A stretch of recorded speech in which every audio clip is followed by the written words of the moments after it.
Another short ball from Stark lands high on Stoneman's arm, but it lands safely.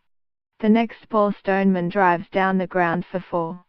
A short ball from Hazelwood surprises Stoneman, who top edges, but it lands safely. James Vince to the crease. Here's another man under the pump, with a test average even below that of Mitch Marsh. Stark zeroes in on Cook's pads and traps him plumb in front with the full delivery. Cook's wretched run continues. He's gone for 7 and England's attacking start hits an early roadblock.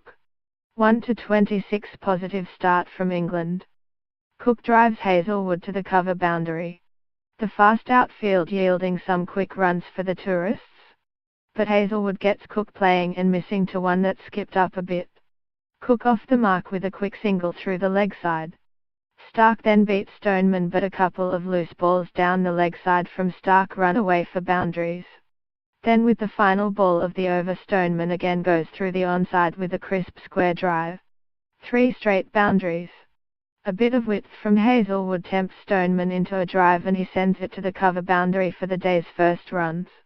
Hazelwood gets a nice wicker hitting Stoneman's front PAD, but it was heading down leg and the appeal is turned down.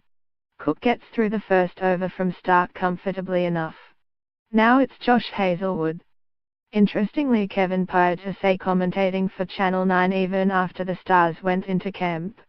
Alastair Cook and Mark Stoneman are out in the middle. Mitchell Stark with the new ball. Former captain Cook is playing his 150th test.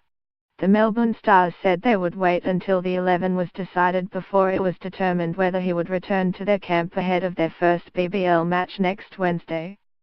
Steve Smith said on Wednesday that Hadscombe's omission was purely because of the need for an all-rounder in Perth, but if Mitch Marsh performs well, will Hadscombe, who has looked all at sea for much of the Ashes so far, come straight back into the team.